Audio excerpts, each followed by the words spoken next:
Oh, hey YouTube, what are you doing? Were you waiting for my new video? Well, good news, I have one here for you, so come check it out. Hey guys, what's up? It's the Tominator back again. We're continuing off with my series of best poses of all time. We've already checked out the first three mandatory poses, and now we're moving on to the back poses. So this one's going to be all about the best back double bicep. And again, same thing as the last couple videos. We're not going to do this in any particular order, but at the end I will give you my top overall pick. That said, we're going to start off with the old school guys because, to be quite frank, they just don't really match up that well to dudes from like the 90s and beyond because, you know, they didn't have access to as good supplements, quote unquote. So that's the deal. And, you know, they didn't really have a chance in matching those guys in certain aspects like the mass and thickness. But nonetheless, we have some pretty impressive pictures here from the old school guys like Sergio hitting this pose. You can see tremendous, like, look at the arms and, you know, the lats, the V-taper on this guy. The delts, too. Like, damn, man. This is pretty dominant considering he's back, like, competing in the 60s and 70s. Like, did they even know what nutrition was back then? So this is just freakish genetics, really, is what I gotta chalk this one up to with Sergio. We got Arnold, though. And, you know, let's be honest. Arnold never really had one of the best backs. Wasn't really his strong point. In fact, he even mentions in his Encyclopedia of Bodybuilding that back was a weakness for him. But he did bring it up, and he always had a really good Christmas tree, like right here, and the biceps, too. So for that reason, I think he's good enough to make the list. And one other thing is, like, we kind of got a grade on a curve, right? So yes, these guys from the 70s don't really look that impressive compared to guys competing today. But you got to kind of, it's all relative, right? Like, so I'm picking standout guys throughout history. They hit the pose really well. So if you could look, you know, pretty decent in the 70s, like Arnold and Sergio here, then you're going to make the list. And this one apparently is Arnold too. That's at least what it said at any, like I came across a couple locations where this picture was found and they were saying it's Arnold. I didn't even realize that because it doesn't really look like him. So let me know in the comments if you guys can confirm that because this is amazing right here. This looks better than Arnold's, but apparently it's him. It might just be amazing lighting or something.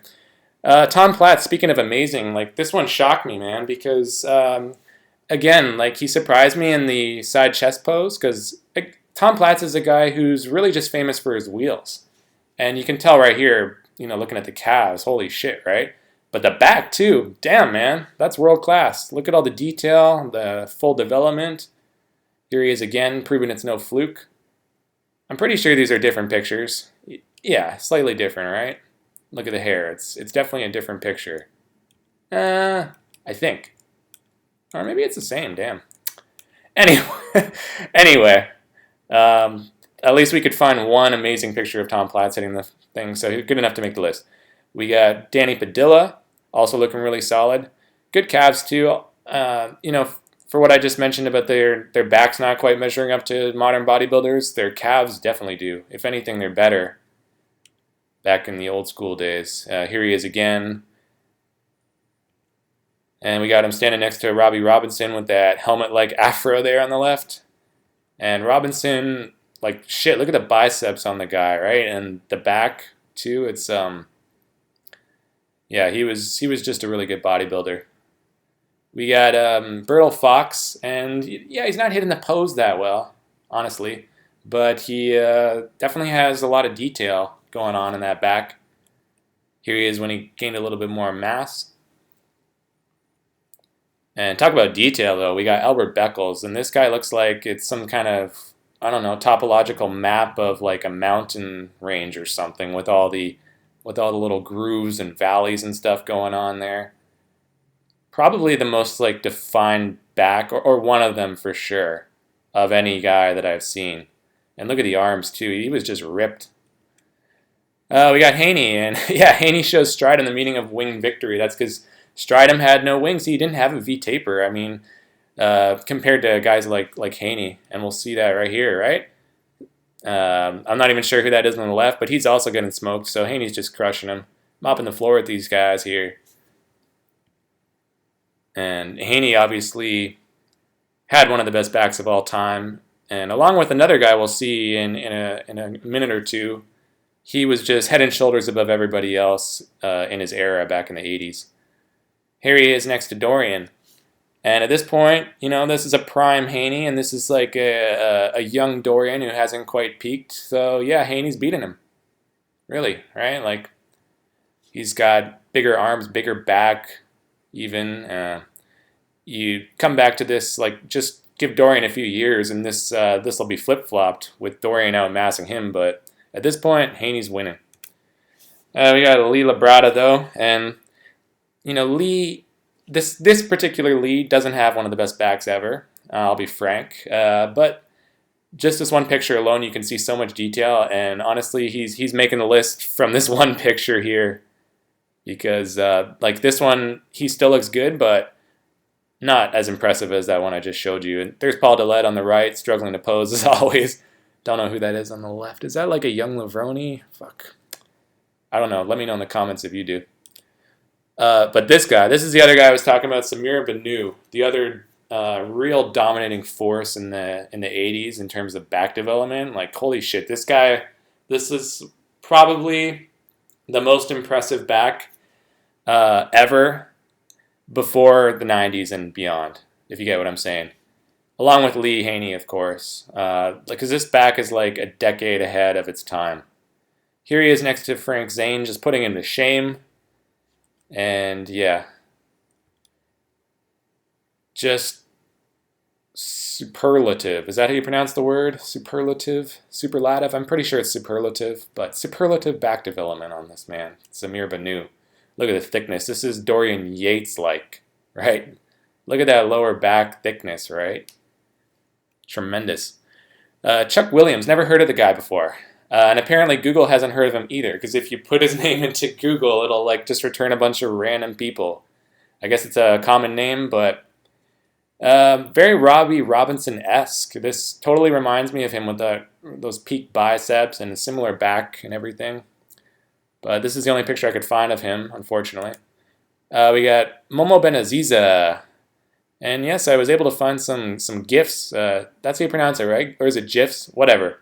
Didn't realize they would actually come through in the video when I was playing them in the PowerPoint here. But they do, so I'll be on the lookout for more of those in future videos, because this is pretty cool. It kind of gives you a little bit more of a idea what these guys really look like on stage, right, than still photos. Here he is again. Very thick, stocky bodybuilder, Mohamed Benaziza. Tremendous detail and thickness in the back, too, as you can see right here. Aaron Baker. This guy's got a very kind of sinuous, shapely, Flex Wheeler-like back, doesn't he? With all the curving grooves and stuff going on there, and the arms very round, very good muscle bellies. So this has got to be his strongest pose. I just guessing. I'm going out on a limb with that one because he looks amazing here. He really had great arms and tremendous back development. And speaking of flex, let's bring it up here because, yes, one of the best backs of all time, some of the best arms of all time, one of the most aesthetic bodybuilders of all time, so of course he's going to make this list. And we don't even need that many pictures of him because it's just so obvious. I don't need to prove a point, do I? Just look at this. Boom. He's on the list.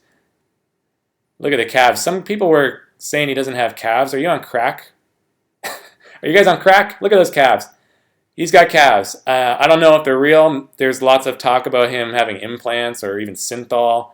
But regardless, those are impressive calves, right? Here he is next to Mike Francois. This might have been the 1995 Arnold Classic in which Francois beat him. And because Flex was still kind of recovering from his automobile accident that he suffered in 94. So he kind of had a bit of a setback there and had to make up some ground. But Mike Francois, it's too bad this guy didn't have a longer career. He could have really, carved out a legend for himself because he had a lot of potential, really good mass and shape and total development. He had a powerlifting background. You can see that in evidence right here with the tremendous thickness going on in the traps and the lower back. And another GIF here showcasing, yeah, man, world class right there. Another GIF. Oh, Charles Claremont now. So this guy's got more of like a delicate, pretty physique, very reminiscent of Flex Wheeler, like a young Flex Wheeler from like 1990 to 93. And yeah, I'm polite. People don't want anything to do with an aggressive. You guys can read it, but I don't try to ram my physique down people's throats. Okay, so basically he's saying, I'm not trying to get super big. That's the way I take it. And probably a good move because he was so aesthetic. Like a lot of guys kind of ruin their physiques a little bit when, like shapely guys like Flex, when they try to get too big, it just doesn't suit them. We got this guy, I believe his name is Renel Hanvier. I'm probably butchering that name. Just a random guy, never heard of him, but I came across his pictures when I was searching for other guys. And yeah, I threw him in here because look at the back, look at the detail, look at the glutes, man. This guy's ripped. Hits the pose in a very weird fashion, but yeah, it's definitely original with that split there. Very, what's the word I'm looking for? Not unique. You guys get what I'm saying, though. Shawn Ray, and I cannot praise this guy enough. You can just look at this one photo here. To me, this is at least as good as Flex Wheeler, if not better. Okay, and that's high praise, right? Because everybody, when we talk about best backs of all time, Flex Wheeler's name comes up again and again. And I feel like Shawn Ray gets overlooked a lot and kind of slighted in that way because he certainly deserves to be in discussion there. If anything, I think he looks better than Flex in this pose because he's got slightly lower lat insertions than Flex, and he's relatively a little wider. Flex is always looking a little bit narrow, relatively speaking, whereas Shawn doesn't. And yeah, I think his thickness and shape and everything is pretty much just as good. So one of my favorite bodybuilders ever, Shawn Ray, looking great in this pose. And he even holds up well next to Dorian, right? Now, yes, Dorian's beating him on mass and thickness here, but Shawn's creaming him on shape and aesthetics. And, in this particular picture, my eyes keep going back to Shawn, so that's kind of a good indication of who I prefer. I don't know about you guys, but when you just look at a comparison, whoever your eyes kind of are drawn to, that's probably the guy who's better. So I like Shawn better in this pose right here. I think he's got more detail even than Dorian in his back, right? Dorian's, other than the lower back, yes, he's got more granity hardness, but I like Shawn's shape and I like his arms and everything more than Dorian's, so he's got better symmetry. Here he is next to Nasser and Yates once again. And Nasser, if I was able to find more pictures of him looking like this in this pose, he would have made the list for sure. But unfortunately, I couldn't. He was never quite this condition in most of his other pictures, so he doesn't make the list. But yeah, he has potential, all right. And speaking of Yates, we got the shadow right here, a very fitting picture. Goes well with his nickname. And look at the calves on the guy, though, too. Everyone talks about his back, but those calves are gargantuan. And yeah, I mean, I was kind of surprised at how good Dorian looked in this pose. Not that he made the list at all, but just if I was to order this, he'd be very, very high up there. And it's kind of surprising to me because, yes, he has one of the best backs of all time, arguably the best, right? And he's got really good calves, and he's pretty decent in the hamstring and glute department. Not the best, though, but the arms are weak, right? So and his shoulders are okay, but they're nothing like spectacular, right? So he's kind of like, he kind of propels his way onto this list so high through the virtue of his back alone. His arms are just kind of mediocre. So that's a big part of the pose for me is the arms and delts too. It's not all about the back, right? But yeah, Dorian, you can find so many pictures of him like all these here where he just looks amazing. Look at the rock hard muscle, right? It's like granite. We got Cormier though, and this is another guy with some pretty dense muscle, right? He's I'm not sure if he has a powerlifting background per se, but he's definitely a very strong bodybuilder, and you can see that he lifts a lot of heavy weights and the thickness of that back right there. And he's reminiscent of a guy we'll see in a minute or so, and I'll come back to that. But here he is standing next to Ronnie and Flex and measuring up pretty well. So, Chris Cormier. We got Jean-Pierre Fuchs, though. And this guy, dang, man. He had mass and density. Like, this could hang pretty well with Ronnie or Dorian. It's too bad that he didn't have a longer career, that he suffered that horrible injury that ended things prematurely. Because, man, this is Dorian-like right here. We got Art Atwood. And he's not very conditioned in this photo, but you can see the potential, right, in terms of the mass and the thickness. Here he is a little bit more dialed in. Sure enough, he looks more impressive. And I don't know who that little guy on the left is, but it's not about him. It's the dude on the right. Here he is again. You can see the tremendous back. One of the best backs of all time for sure. I think it was Flex Magazine that had him in their list of top 20. We got this guy, Roland. Man, I'm not even going to try and pronounce his last name because the spelling is really effed up, so I'll just put it up on the screen. But this guy actually looks really impressive back in the day, but then he suffered from palumboism later in his career, and he just looked like a disfigured freak. But even here, like, he's pretty asymmetrical. This is one of the most impressive asymmetrical physiques I've ever seen, because look at the difference in the right delt and the left. I mean, symmetry, not even, but still, he's got the mass and the thickness and everything to boot, so I had to throw him in here. We got this guy, Marco, again, a weird last name. I'll just throw it up there in writing so you guys can check him out for yourself, but he's got the power of that rat tail. That must be the secret to a great back. And, yeah, that looks like Ronnie on the right, and he's holding his own. And maybe Paul DeLeft on the left there. I can't tell. It's hard to tell from a still picture when they're facing away from you. But yeah, this guy is holding his own next to Ronnie, it looks like. So dang, son. You're definitely good enough to make the list when you can do that. Jay Cutler. And, to be honest, Jay just kind of squeaks on here because he's just making it by virtue of, the upper half of his back. Because the lower half, there's pretty much nothing to be found. He's got the width, though, and he does have really good thickness in his upper back and really good mass overall, right? So that's why he's making the list, but he doesn't really have much detail in his back, so he's definitely not one of my favorite guys in this pose. Yeah, but he definitely has the mass and really good legs, too, so. Dexter Jackson, and Dexter, he's got probably the best inner development of his back of any guy that I've seen here. Because what I'm talking about is look at that split right down the middle of his back. It's like a canyon, like a crevice, right? All the way from the traps to the lower back. So very well developed inner back, if that's what you want to call it. Pretty good V-taper as well. And the arms and the delts are very balloonish, right? Very Phil Heath-like with that bubbliness, the bubble effect there.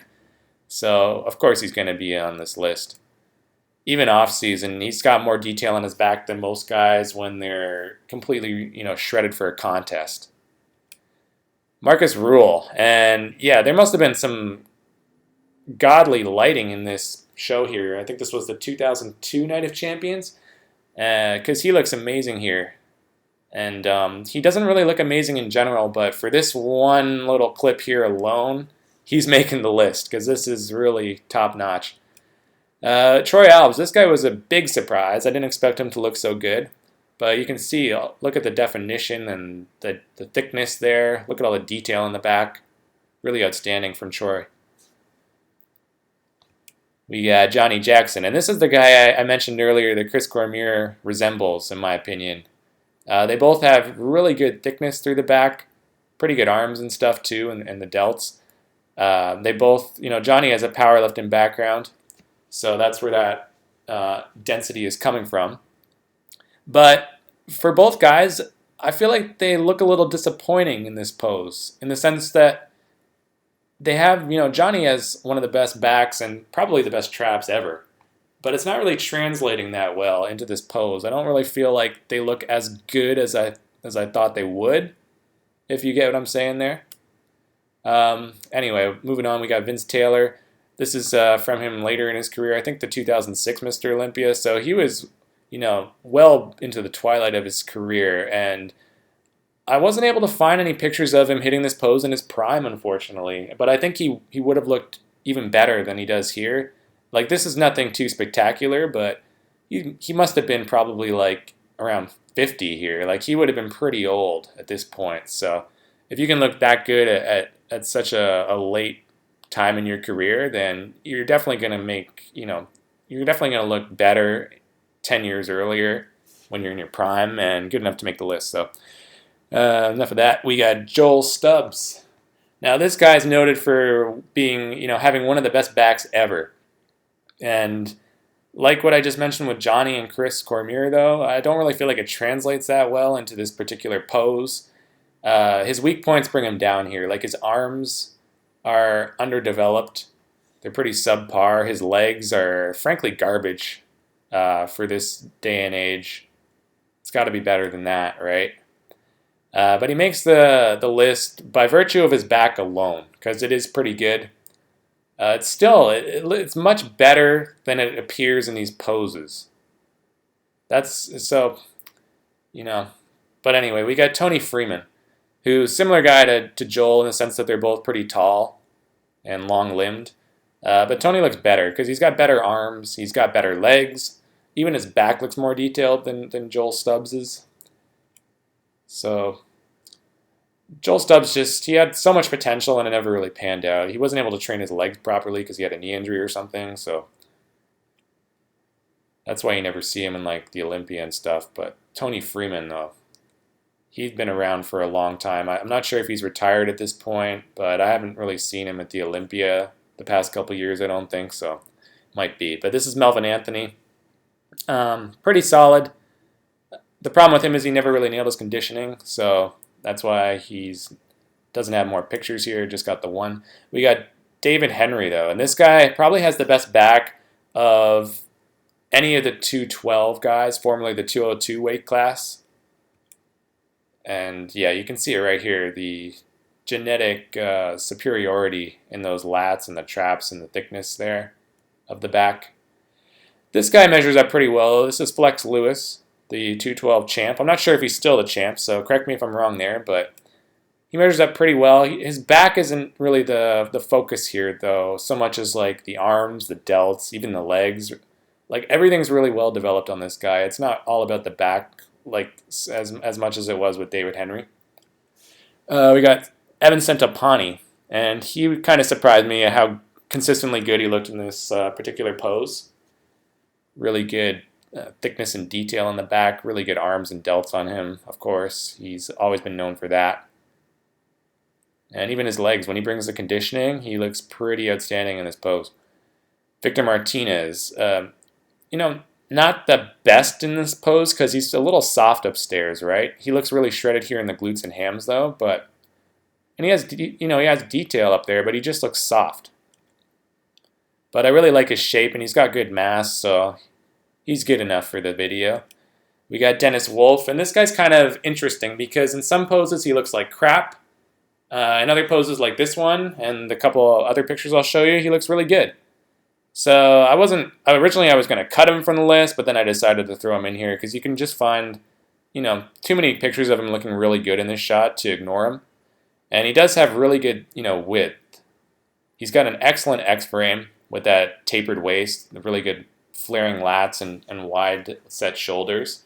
And he does have really good thickness through his upper back. So even though his lower back kind of sucks and his arms aren't the best, he makes the list by virtue of the things I just mentioned. Big Ramy, quickly becoming one of the best guys to hit the pose today, especially now that he's kind of found the formula about how to come in conditioned. And, he's developing more muscle maturity. He's only going to get better in this pose, so watch out for him in the coming years. Because he's got really good size, as we all know, but he's also got good shape and good detail in his back. And some of the best arms and delts, when he really comes in full, he's just dwarfing guys, right? So, one of the strongest back double biceps in the game today. But this guy probably a little bit better at this point than Big Ramy. We got Cedric McMillan. And, like Ramy, he's got really good shape and size. But he's got a little bit more detail than Ramy at this point. So I would personally probably say he's better overall in this pose. But it's pretty close. They both look really good. This one's looks like Photoshopped pretty hard there, but nonetheless, you could tell by the last two pictures that he looks good in this pose. Justin Compton, what really stands out here to me is look at the size of his delts and his arms compared to his really narrow waist and hips. Look at his shoulder to waist ratio, right? Very impressive. He's got such an incredible frame for a bodybuilder, and really good muscle bellies too. He's got a lot of potential. If he could just bring up his back a bit more and really nail his conditioning and be consistent that way, he's a real threat. Greene, obviously he's going to make the list. One of the best backs of all time. And he's got the most Ronnie Coleman-esque back double bicep we've seen, right? Since Ronnie. With those high peak biceps, the crazy lat and back development, and the shredded glutes and hamstrings too. It's the most reminiscent of Ronnie Coleman, right? Of any bodybuilder I can think of. And he looks amazing when he really dials it in. And he doesn't look soft or watery or anything. You can see so much detail on his back. And like this picture right here and here. But unfortunately with I actually thought he would, fare better compared to other guys. But if I was to order this, I don't even know if he'd crack top 5 anymore because he's inconsistent with his conditioning and he comes in looking soft to a lot of shows and then his back just kind of washes out. It doesn't look as impressive. So if he could be more consistently good with his conditioning, he'd easily crack top 5. But I just don't know if I can do that. I'm not ordering these yet, but I probably will go back and do that for all these videos because they're a little long and I know you guys would probably be more interested to hear a defined order. But yeah, the guy on his left there, he does come in conditioned always. So for that reason, I'm kind of leaning more towards Phil, even though Kai has more impressive freakiness to him and stuff. He's better and he has the potential to beat Phil in this pose pretty much every time because the only thing Phil really has on Kai in this pose is he has better traps, as we all know, and he's got better forearms, right? But Kai has lower lat insertions, and he's got more width. He's got more detail even, I think, in the back, although Phil's probably caught up now. It's very close. But Kai's got, bigger, better hams and glutes, though, too. So Kai has the potential to be better, but I just feel like Phil kind of does his homework more, and he's more consistent with the conditioning. He's really like the Dexter Jackson of this generation in terms of how, consistent he is from show to show. And here he is in 2013. This was, all his pictures from this year look amazing. You can just see the crazy fullness and the 3D effect that he's got here with his muscles just popping out at you, right? The roundness of the bellies. Very impressive stuff, but not quite as good as my number one. So this should come as no surprise to anybody. We all saw this one coming a mile away, especially because he hasn't been featured yet. Who else? Greg Valentino, right? Look at the biceps and the tricep. His triceps have peaks on them even. And he's got those little forearms, but that's all strategic, guys. It's to make his upper arms look bigger. So he doesn't train his forearms, so his biceps and triceps look even more impressive. Very sound strategy from this man. If you want to get biceps like this, all you got to do is you go somewhere to some third world country in Africa, you find a mutant mosquito to bite you on each arm, and boom, you're swelling up like Greg Valentino here too. Okay, yeah, enough of the jokes. We got Ronnie Coleman. Of course, should come as no surprise to anybody. In my opinion, he absolutely demolishes the competition in this pose, as we can see right here. I don't even need to show any more photos after this one, do I, guys? Just, it's lights out, game over, like what the announcers were saying back in this show here, 2003. Because no one can hold a candle to this guy in this pose. He's just annihilating people. In virtually every body department, too. Like the hamstrings, the glutes, no one's touching him in the glutes. The back, the only guy who even comes close is Dorian, but Ronnie's got more size, so Dorian might have a little more detail, but Ronnie's got even more size and thickness, and in the arms and the shoulder area, it's no contest. Um, so the only areas that guys might be beating him are like forearms and calves, but even then it's marginal, so no contest. Clear-cut winner is Ronnie. This has probably been this was probably going back and looking through this. This was probably the most obvious winner of all the poses thus far. Even more of a runaway than Dorian in the front lat pose because Ronnie wasn't too far off from that one. And Dorian's not too far off on this one, but well, hold on. Let's just I'll show you a comparison right at the end, but. Anyway, let me know if you guys agree in the comments with this pick. Let me know if I missed anybody once again. Here's Ronnie, and I think this was 99. Man, he's shredded, right? Just probably the best back of all time for my money. No offense to Dorian and Dorian fans, but I just think Ronnie, he had extra size. If you stood those guys side by side in their prime, this isn't even a very flattering picture for Ronnie. It's more flattering for Yates, but, the back, maybe Dorian's winning in this particular picture, but the arm department, the glute department, Ronnie's killing him. So, and as we just saw from all those other pictures, I think my choice is justified. So anyway, next time we're going to be checking out the best rear lat spread, but until then, I'm the Tominator signing off. Thanks for watching, and I'll be back.